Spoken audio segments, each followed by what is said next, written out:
Hello everyone, and welcome to today's webinar from Nscale, a practical approach to assess and justify disaster recovery.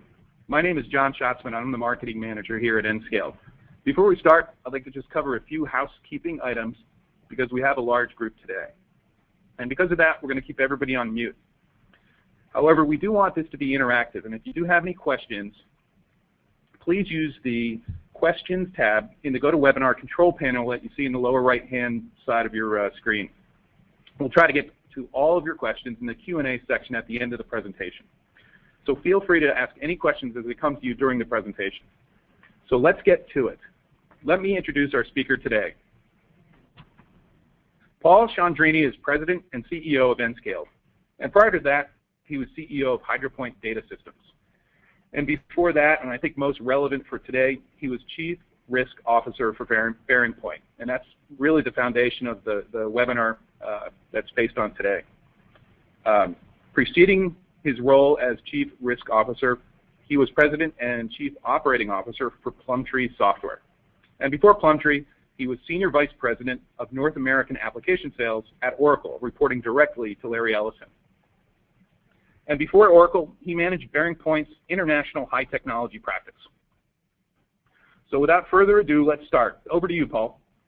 John, thank you very much. Thank you, everyone, for attending. Our objective for today is to address a challenge that we hear consistently from our customers and our business partners, which is we want to find better and more effective ways of assessing our business downtime risk and how effective our current responses are to those risks. And in addition, to be able to effectively communicate the status to our departmental peers since they are also impacted by downtime. As executives and managers, we realize that we cannot practically anticipate and mitigate all risks, but we want to proactively determine what risks and impacts we assume and those that we mitigate within the business constraints that we face. After many years of systems integration, management, and managing risks, I wanted to basically share with you what I've learned. Let me review with you the thesis on the situation and what we believe is needed. We've cited many quotes from industry leaders in today's presentation to communicate as objectively as possible the causes, impact, and assessment approaches to manage downtime. Like we need air to breathe, business operations are dependent on technology. Unless your business is like a single hot dog cart on a corner, your business is fused to IT. And when types of business interruptions are discussed, we can see that 90% of them impact IT. Thus, IT is business these days. It is the nucleus of business operations, making it, if not the most important function facilitating operation, one of the top ones. We who are close to the function understand IT's reach. Other departments competing with us for scarce resources sometimes do not, and that's a key issue that we have to address. So the thesis for today's presentation: businesses cannot operate at their peak when IT is not at its peak. As businesses use more IT, downtime impact increases. We who have responsibility for assessing, managing, and mitigating this risk need to develop business cases that can compete for scarce resources on an equal basis with all other company requests. In order to do this effectively, we need an approach that accommodates scarce resources, time and money, yet effectively allows us to present a business case that accurately reflects the impacts and appropriate strategy for managing risks. So, what are the impacts? When we take a look at these, you'll see that most of you are aware of them. But the other questions are, who specifically is impacted? What departments? What business functions? Are they internal impacts, external impacts, or both? How do we quantify these impacts? And what causes these impacts? Let's take a look. Well, taking a look at this chart, again, this is an IBM chart. IBM does a nice job here at categorizing the risks, data-driven, business-driven, event-driven types of risks. But I think the first thing that dawned on me when I looked at this was how many risks at a high level we all face. We see again that about 90% of them involve IT and IT systems, and the most frequent risks in the chart are mostly IT related in the upper left-hand quadrant. So in our own department, we are basically working with the highest frequency of risks, yet we are exposed to all of the risks throughout the basic platform that we see here. But risks aren't risky if you have the appropriate mitigation in place. So we have risks and we have mitigation, two key factors in terms of assessing risk and where we are and what the next appropriate action would be. The question is, how do we effectively determine if the mitigation in place works effectively? So once you've defined your risks systematically, you can assess them against your mitigation approach and determine if the resulting risk profile is acceptable to your business and who and how are they impacted by the potential risks, the people within your business and your customers and constituents. Be sensitive to the fact that your mitigation must work when required. We typically see weaknesses in the ability to test mitigation. If we test mitigation, we basically disrupt production, another issue in the business. We overtax staff by doing it. We see once we test that our recovery time is too long. Maybe our technical skills are not going to be available when we need them. And there's a whole litany of complexity around being able to respond effectively. So you can have mitigation in place, but if it doesn't work, it doesn't help. It's sort of like the old analogy, it's nice to have a house, but if its plumbing doesn't work, it's hard to live in it comfortably. The 7 tiers of disaster recovery were defined by SHARE, an independent user group providing IBM customers with support. The 7 tiers were defined to help identify the process of recovering mission-critical computer systems required to support business continuity. It's useful in outlining continuity capabilities and sort of the evolution of these capabilities. The definitions for the tiers get updated as DR technology evolves in support of today's business requirements, and also their associated recovery time objectives and recovery point objectives. The 7 tiers of business continuity solutions offer a simple method to define your current service levels, risks, and where you are and where you might want to be. We find that most companies fall between 0 and 4. The question is, where are you, and is it sufficient to align with your company's acceptable risk profile? Hopefully it is. The most common gap we see is that companies have backup in place, but they consistently fail when they need to recover, and there's a whole host of reasons for that.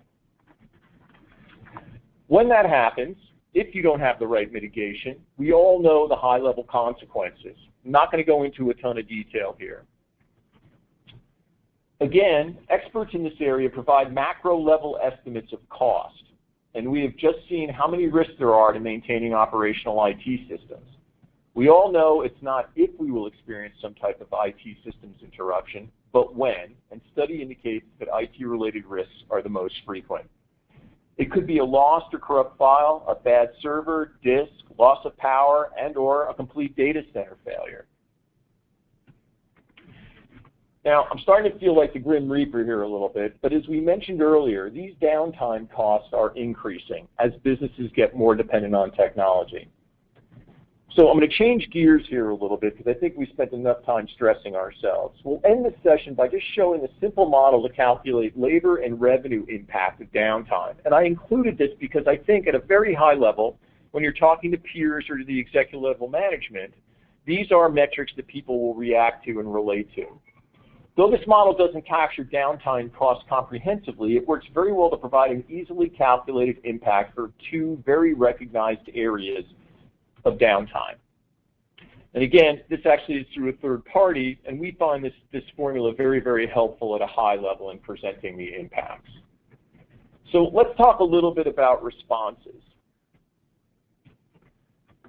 Though we've established that IT is the business, because without IT operating effectively, the business cannot, and that there are many risks that can impact the business, and IT is 90% exposed to those risks, most executives and department leaders believe IT needs to manage the business continuity issue.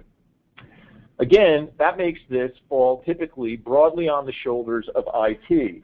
Generally, that'd be fine if IT had control of all budgets and could set the priorities. Unfortunately, we typically don't see it working that way. We find all of our other departmental brethren typically competing with us for scarce resources and generally don't acknowledge the holistic impact IT issues have on them in meeting their goals and the goals of the business. This is a huge gap, and this is what we hear a lot when people are trying to figure out how to justify these types of projects. No one likes to be responsible without either the authority or resource to effectively meet their responsibilities. Yet I think that a lot of people in IT, audit, generally those areas with accountability for this type of area, find themselves in. We need a nimble response that allows us to communicate the impact and complexity effectively so that all of our peers understand what the risks are, what the impacts are to them, to the business, and what needs to be done to effectively mitigate risk. When we look historically at what we've done to figure this out and how to quantify it effectively, we see that there's a bunch of traditional tools. They allow us to systematically and thoroughly define and assess and plan. And actually at KPMG and at Bearing Point, we use these methodologies quite frequently. There are a number of them: business continuity, enterprise risk management, IT risk management, etc. Most of us have been exposed to them and or have used them. I found that they add additional work to existing staff, typically require external resources, and generally a material investment to complete effectively. Our typical consulting engagements for doing this type of work would range between $80,000 to $400,000. And these days, I think post-recession, the budget is difficult to come by for most companies. Thus, most of us face challenging business constraints, not enough time nor money or human resource. Traditional methodologies are good and we support them. The issue is, what do you do if you have the need but don't have the budget, time, resources to focus on IT-specific risks and mitigation assessment? This is the challenge we wanted to respond to today.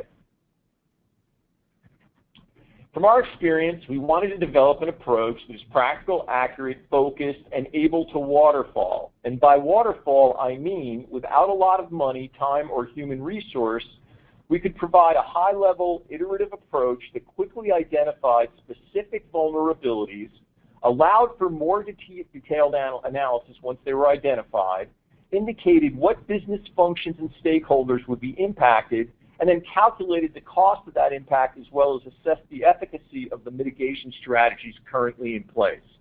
I know that's a mouthful, but basically take this end to end and do it very quickly so that in an iterative manner you could see where you had your highest risks. You could aggregate all the risks to put together an executive level presentation to communicate to executives and also to your peers. It's key, basically, to have a framework that can be used to easily present the outcome of the analysis to executives and departmental peers, showing them the impact of them, their function, and the overall business. I think that we're much more successful if we provide this information in a context that the audience understands as opposed to specific IT language. The intent of our model is not to conduct a comprehensive, in-depth analysis that defines business continuity plans nor contemplates all enterprise risks, but to focus specifically on risks that create IT vulnerability and justify a response aligned with the company's acceptable risk tolerance. Let's take a look at our approach in the model.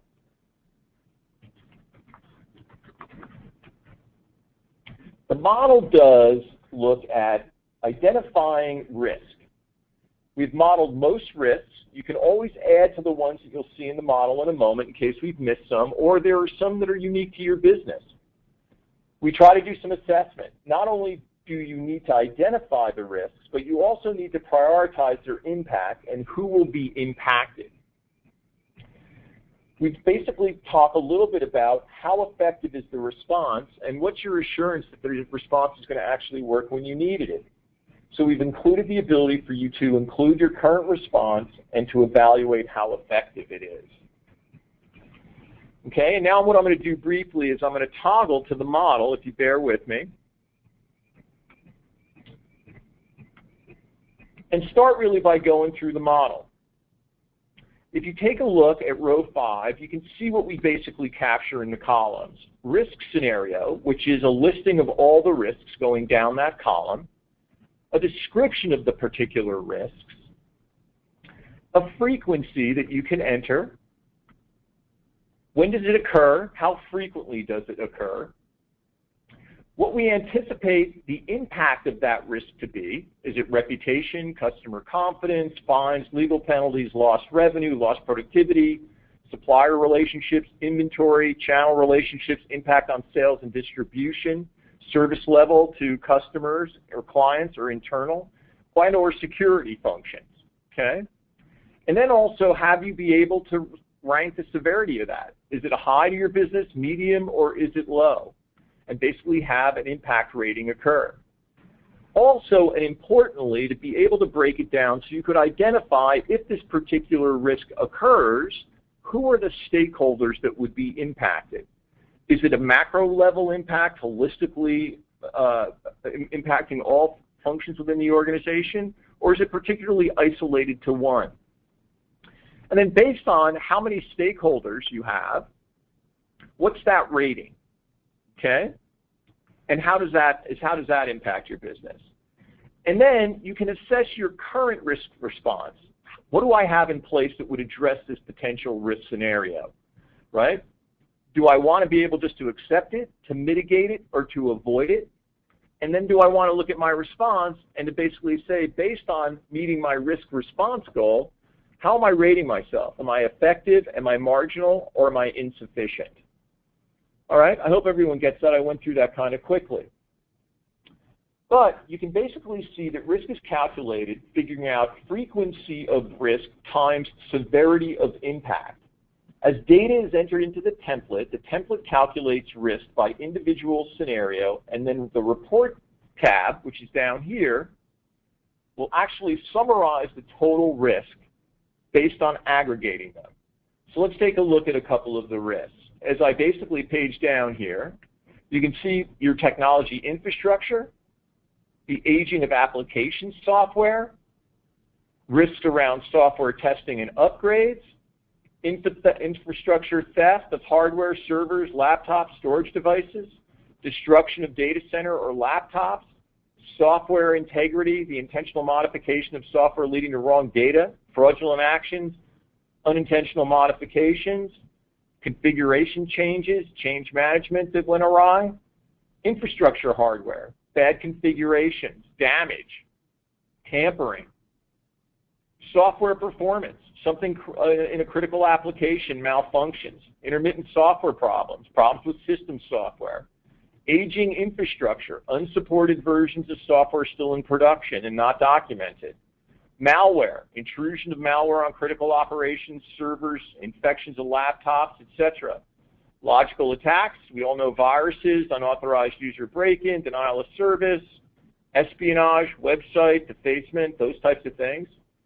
Utilities performance, intermittent utilities failure, extended utilities failure, natural disasters, terrorism, just basically surges in electricity, or basically not available having electricity and going down. Database integrity, intentional modification, database corruption, operational IT errors, operator error during backup, systems upgrades, maintenance, incorrect information input, insufficient backup and restoration, bad processes, technologies for effective backup and restoration, supporting the business requirements. And as I said in the beginning, the template is designed so that you could actually add more risk scenarios. What we wanted to do to make this efficient was just to tie it specifically to those risks that impact the IT infrastructure, the ability to operate the business. Those impacts, the risks that we saw earlier in the presentation that occur most frequently. Now, this example is completed, right? We have just a free template that everyone can take a look at. And let me just toggle to that real quickly here. Here is the template not filled out. You can see it's virtually the same thing. And what we basically would do is to go in and fill these particularly out for each individual organization. Now, once this is completed, what we were able to do in our example template here was to create a report for everyone. And what this report's basically telling us here is an overall infrastructure risk assessment, right? Total risk scenario. How many risks did we take a look at? What's the overall risk potential? That's just a risk at 100%, basically 15 times that is 1,500. the overall risk rating of this particular organization in this example that we used, they're at 588 out of 1,500. Their overall risk rating is 39%. What's sort of interesting about this example, and one of the reasons we set it up, is because you can have a low risk rating and basically have a lot of risk because the current response, what's in place to mitigate, is materially insufficient. So once all the data is entered into the report, the tab tabulates your overall risk rating. Obviously 100 being the worst, and you can aggregate that as we talked about. And then basically you can determine how effective your current risk response is. And again, this company has lower to moderate risk, but its current risk response is insufficient.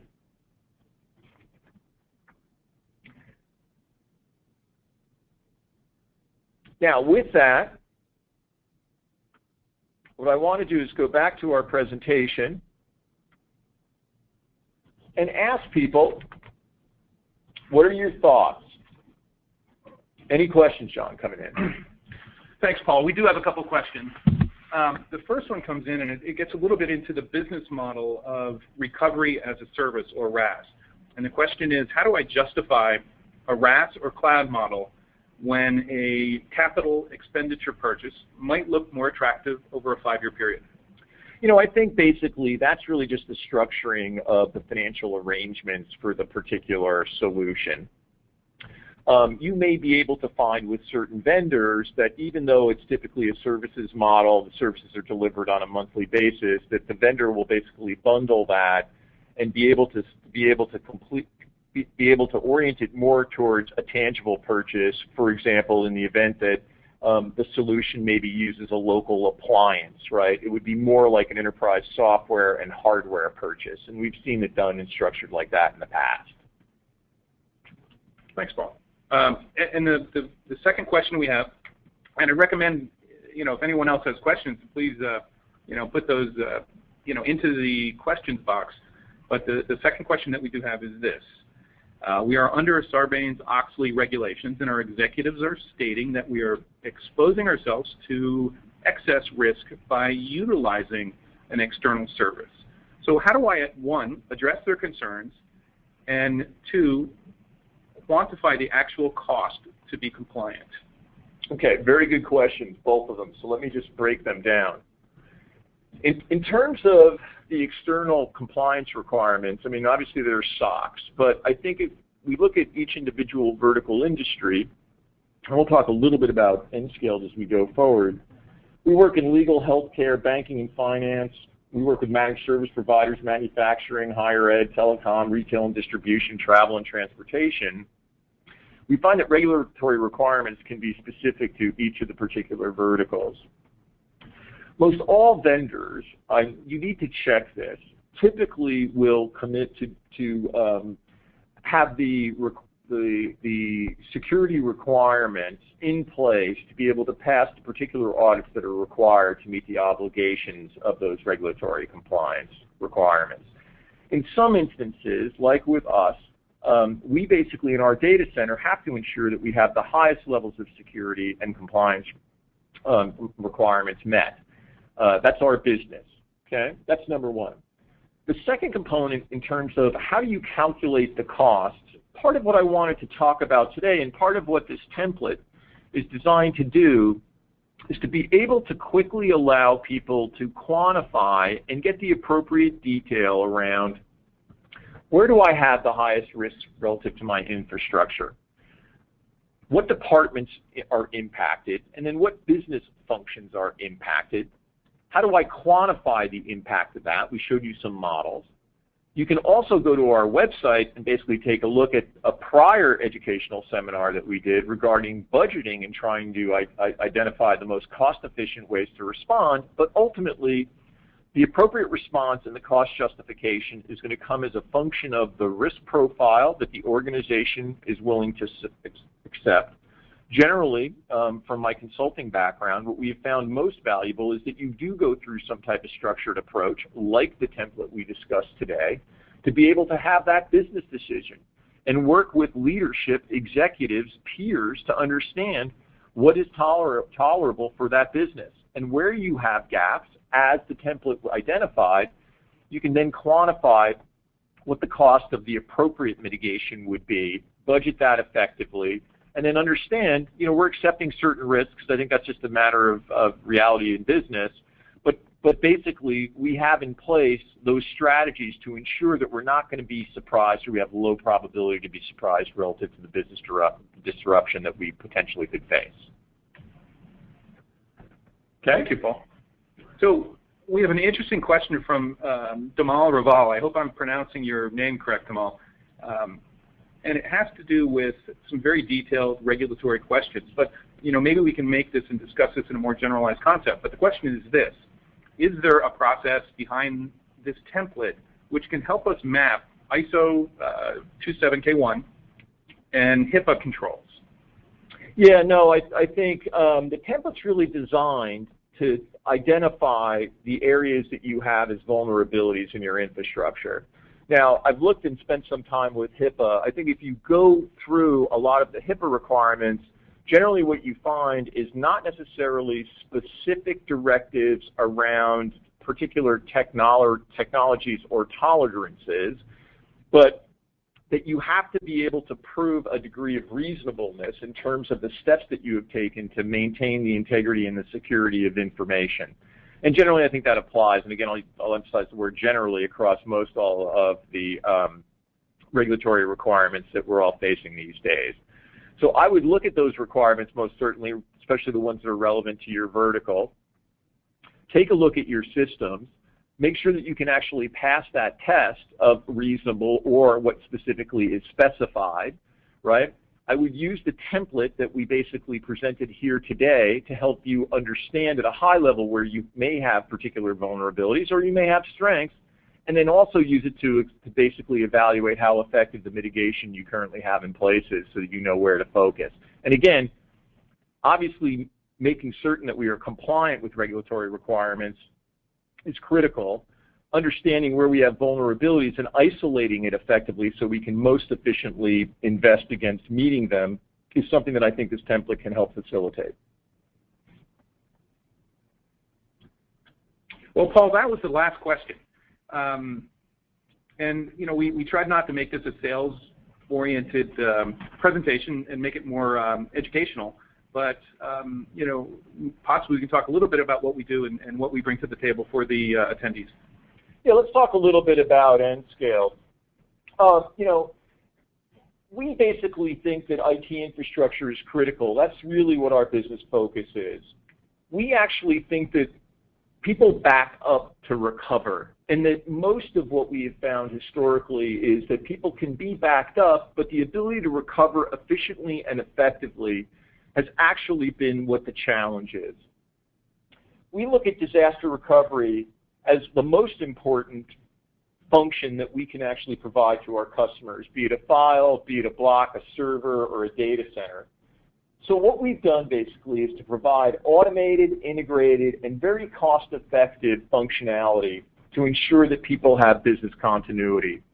And we've automated this with industry best workflow practices, proactive alerting and monitoring of the system. We realize that most people basically don't have a ton of resource to put at this, that the complexity in terms of putting individual components together to get both backup and disaster recovery working effectively requires technical skills, typically systems admin skills.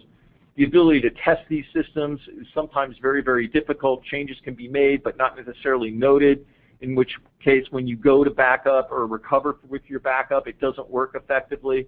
And what we've tried to do basically is to abstract all the complexity out of the workflow, give people a very intuitive user interface, basically have the system monitor itself to identify particular areas that proactively need some attention, to do the best that we can from an automation standpoint to ensure that the system is there when you need it and it works. The business model for our company contemplated basically a disruption in the current market for backup and recovery by utilizing cloud technologies and automation. And what we've been able to find right now, ultimately, and we certainly on our website, and John can confirm this, we have the template to basically go and evaluate alternatives against our type of solution. I encourage everyone to go take a look at that template or just to use it as a business tool. We really do truly believe that people who go through utilizing some of the tools that we provide, like this budgeting template, like this assessment template we went through today, are going to be the most successful customers, and they will understand truly the value that Nscale provides. That's why we develop these tools and literally have these types of webinars as opposed to just basic sales pitches. An educated buyer is really our best customer, and we think that as serious as we are about the quality of not only the product that we provide, but the service levels, people who understand what they really need to do are going to really understand the value of the product. But my point was this: we utilize cloud technologies, the economy of scale with data centers, to be able to bring the price point down so that theoretically in the marketplace, which we are seeing, people are now able to get much more automated functionality at a much lower price point than ever before historically available to them. So customers choose us because, unlike traditional backup and other cloud failover vendors, we automate disaster recovery not only for a file or a server, but for the entire data center. And we enable very efficient disaster recovery testing, help, right? And basically assist our customers not only in terms of backup, but also full recovery and going through all of that. So I encourage any one of you that has any interest in looking at the budgeting type of templates that we have, the tools to be able to do this analysis, all designed similarly to the tool you saw today to do this expediently and efficiently, to contact us. We will provide you consulting resource to work with you on those templates to make you successful, because we go back to the fact that we do believe that our solution is the best in the marketplace, most cost-effective, highly valuable, and that when people understand the nuances and the detail around successfully addressing this need within their business, that they will select Nscale. Thank you, Paul. So I think that's it for questions today. Folks, we really appreciate your attendance today. We hope that you found this valuable and useful. I'll personally be sending up a follow-up email to all of you describing where to get these templates and to get the second template that Paul spoke about today. Again, we're big believers in, an educated customer is our best customer, so we make these tools available to you. And with that, again, I'd like to thank you for attending today, and we hope to speak with you soon. And please give us feedback. Thank you very much. Bye, folks.